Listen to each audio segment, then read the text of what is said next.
Magandang oras mga kababayan, mga katiyats. Merong hindi magandang balita dito. Ito ang tungkol sa National Power Grid Corporation or NGCP. Ang may control pala nito ay 40% ay Chinese at ito ay kontrolado mismo ng National Power Grid of China. At ayon sa nag-leak na documents, mayroon daw computer mismo ang China na nag-control sa ating National Power Grid Corporation of the Philippines. Kaya ito'y nakakabahala sa ating national security. Mabutit na silip ni PBBM at gumawa kaagad si PBBM ng hakbang. Narito ang breaking news, ating panoorin. The Marcos Jr. administration is urged to place the Philippine power grid operator under government control. A House lawmaker made a suggestion after noting the alleged franchise violations of the National Grid Corporation. The question that actually needs answers is who controls NGCP? Is it the Filipino or the Chinese? Based on documents, sinasabi na Chinese kasi sila yung kaya nga we're digging deeper. That's why we're asking questions. Isang masalimuot na balita nang malaman natin na ang NGCP ay nasa kontrol ng 40% nito sa kamay ng State Grid Corporation ng China.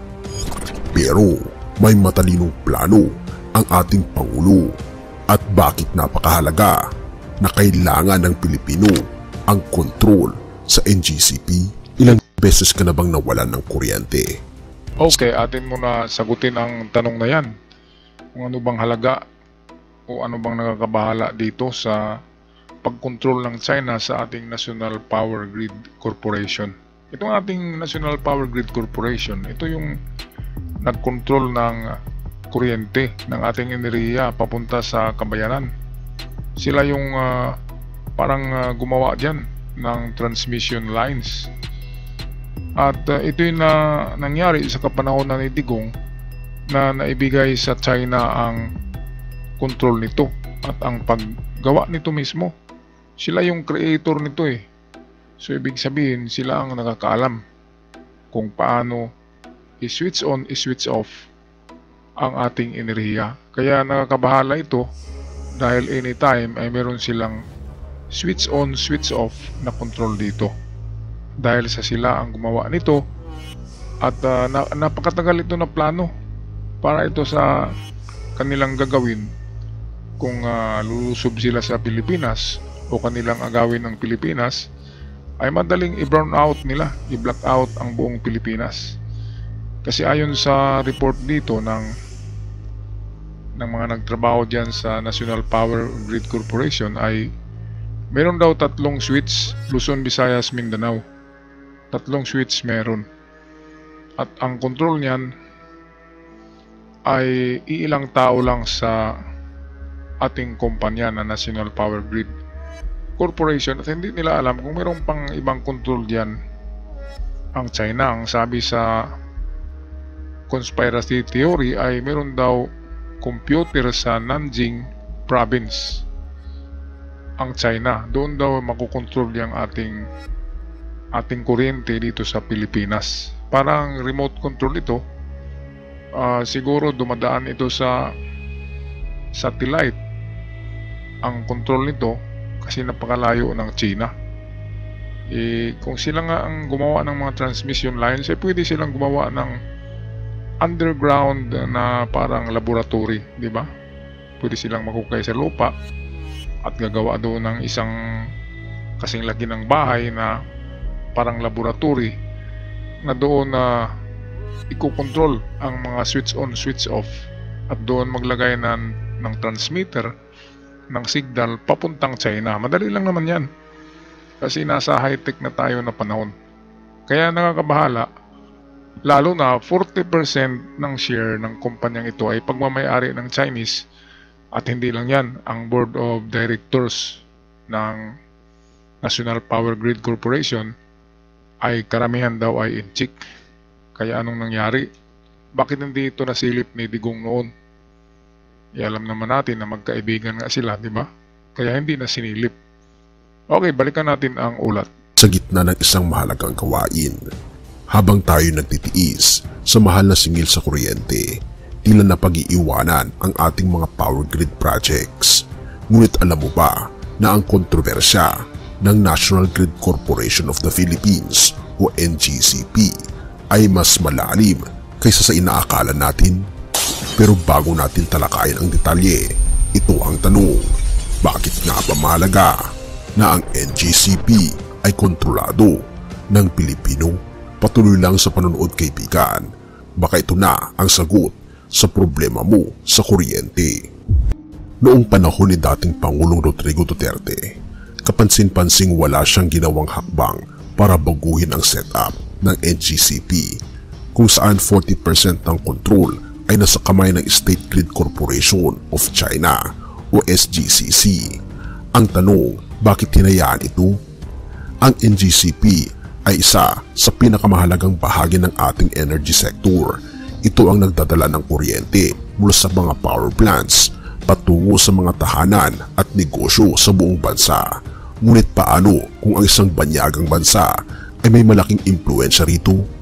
Hindi ba't tila binibigyan natin sila ng daan upang hawakan ang ating ekonomiya?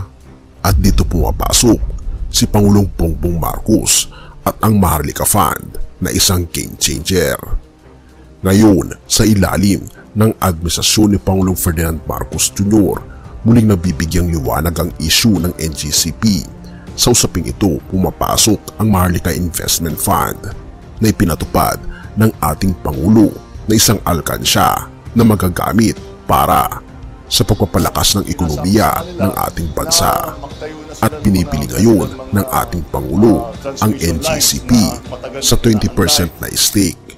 Ngunit tila nag-aalangan ang mga Chinese nationals na makuha ang 20% sapagkat 10% lamang ang unang napag-usapan na kukunin ng administrasyon ni Pangulong Bongbong Marcos.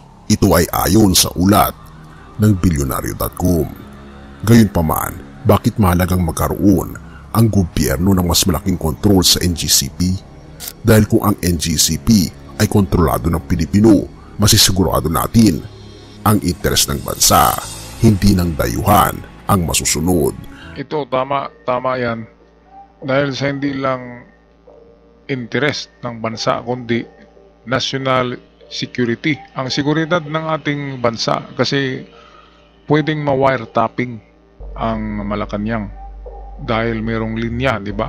Kapag merong kang linya na nakapasok dyan at kontrolado ng Chinese, high-tech na ngayon eh. Basta't may linya, merong linya ng kuryente ang Malacanang, siguradong meron naman yan, hindi naman yan remote control. So ibig sabihin, pwedeng ang ma-wiretapping ang Malacanang. At hindi lang yan, dahil nakasaksak yung mga computer ng Malacanang eh. Nakasaksak sa linya ng kuryente, so pwedeng makonect din doon ang mga computers at pwedeng ma-hack, di ba? Kaya nga ang China ay isa yan sa magaling mag-hack na bansa sa pagdating ng giyera. Meron silang parang brigada ng mga hackers. At unang gawin nila, atakihin nilang mga computers ng Armed Forces of the Philippines, ng Philippine Navy, ng Kapulisan, lahat ng sandatahang hukbo ng Pilipinas. Ang computer ay titirahin yan ng mga hackers para mawala ng kontrol ang gobyerno. Kaya ito'y napaka-delikado, sensitibo ito na issue, itong National Power Grid Corporation na kontrolado ng NGCP. Bakit nga ba nagkaroon ng kontrol ang NGCP dito? Ito nga ang pinabayaan ni Digong. Pinabayaan niyang mga NGCP na magtrabaho dyan sa pag-install ng kung ano-ano na proyekto sa enerhiya noon. Ay mga NGCP ang ang gumagawa niyan. Sila nga yung creator eh. Sila yung talagang arkitekto dyan at mga engineers. Kaya sila yung nakakaalam kung nasaan yung switch, paano nila ginawa. Kaya tama lang ang desisyon ni PBBM nabilin ang 20% ng share nito. Ewan ko lang kung ibibigay ng mga NCIC, di ba? Kung makuha na ang 20%, ibig sabihin ay 80% ng share ay sa gobyerno na natin at 20% na lang matira sa mga NCIC. So hindi na nila makontrol ang National Power Grid Corporation kapag 20% na lang ang kanilang share. Kaya yan ang maganda, at tatanggalin sa board of directors yung mga NCIC. Automatic naman yan kasi 20% na lang ang share, so bawasan yung kanilang mga tauhan dyan na mga board of directors sa kumpanya para totally mawala yung kanilang control. Napakagaling na ito ni PBBM na move. Iba talaga ang matalino. Okay, balik tayo sa balita. Kaya ang plano ni Pangulong Bongbong Marcos ay hindi lang tungkol sa negosyo. Isa itong hakbang para tiyakin ang seguridad ng ating enerhiya. Bakit mahalaga ang kontrol ng Pilipino? Ngunit bakit nga ba mahalaga na hawak ng Pilipino ang NGCP? Isipin mo ito, kung ang isang banyagang bansa tulad ng China ay may impluensya sa isang kritikal na sektor tulad ng enerhiya, anong maaring mangyari sa ating kalayaan bilang isang bansa? Isang halimbawa ay ang eleksyon ng isang Chinese national bilang chairman ng NGCP board. Bagaman sinasabi ng NGCP na ang posisyon na ito ay presiding role lamang, hindi man nakakapagtaka na ang isang minor shareholder ay nasa pinakamataas na posisyon na ayon sa ulat. At ito pa ang hamon ni Deputy Speaker Suarez. Hindi rin nakaligtas ang NGCP sa kritisismo ng mga mambabatas. Ayon kay Deputy Speaker David Suarez, marami itong franchise violations tulad ng hindi natapos ng mga transmission projects at mataas na singil sa kuryente. Bukod dito, hindi rin nakatugon ang NGCP sa mandato nitong mag-alok ng 20% shares sa publiko noong 2019 na naglalayo sa transparent na operasyon. Ngayon, iniimbestigahan ni Suarez ang NGCP upang masigurado na ito'y nagsisilbi sa interes ng Pilipino. Kung may isa sa katuparan ang layunin ni Pangulong Bongbong Marcos na makuha ang kontrol sa NGCP, masisigurado nating magkakaroon ng mas maayos, mas mura at mas maasahang serbisyo sa enerhiya. Ngunit tandaan, hindi madali ang laban na ito. Ano ang mangyayari kung hindi ito masusolusyonan? Grabe pala ang paghawak ng mga NCIC sa liig ng Pilipinas, di ba? Parang hinawakan tayo sa liig eh. Kasi yan, kahit sa enerhiya, kahit sa kuryente, hawak pa rin nila. Iwan ko lang sa iba pang mga sektor ng Pilipinas. Ay sigurado, di ba? Mayroong pa silang kilusan na itong bibili sila ng ekta-ektaryang lupain sa Pilipinas. Katulad nung binili nila sa Pugo. Diba? Napakalaking isla yun. At balita ko ay napakaraming nabili na ng mga Chinese na tag 300 hectares na mga lupain. Kasi yan ang isa sa kanilang misyon. Nabilin pa unti-unti ang Pilipinas hanggang maubos nila ang pagbili ng lupain natin. So kahit 1/4 ng Pilipinas mabili nila, edi may control na sila sa ating lupain, di ba? May control pa sila sa kuryente. Ngayon, baka pasukin na naman ng NCIC yung tubig. Baka ang itong water district ng buong Pilipinas ay control na naman ng mga NCIC. Kaya yan dapat titingnan ng ating mga opisyalis sa gobyerno kung meron bang mga NCIC na nakaupo sa ating mga ahensya. At imbestigahan kung ito'y tunay na Pilipino o baka talagang NCIC yan. Kasi maraming mga undercover na Chinese na matagal na sa Pilipinas, nakapag-asawa na, pero yan pala ay mga membro ng komunistang grupo ng China na parang spy na narito na sa Pilipinas ng matagal. Alright, tapusin na natin ang video. Kung patuloy tayong mananatili sa kasalukuyang setup, malaki ang posibilidad na ang interes ng dayuhan ang mangingibabaw sa usapin ng enerhiya, isang kritikal na aspeto ng pambansang seguridad. Hindi ba't nararapat lamang na tayo ang may kontrol? Hindi natin maaaring isang tabi ang posibilidad ng power outages o pagtaas ng singil sa kuryente na dulot ng maling pamamahala. At ito ang hinaharap ng NGCP. At hindi lang yan, sa itong napipintong giyera, World War III, di ba? Kapag nagkagiyera, paano na lamang kung i-brown out nila ang buong Pilipinas, i-switch off nila ang ating kuryente? Dahil nandun sa Nanjing, China ang pinaka-control niyan. Ngayon, kapag nagkagiyera na, brown out, anong magawa ng ating mga kasundaluhan? Wala nang communication. Kasi wala na nga, hindi ka makapag-charge ng cellphone mo. Computer, sarado na. Mga remote control, hindi nagagana, di ba? Kaya, patay tayo dyan. Grabe kapag mawala ang ilaw, ang kuryente. Lahat.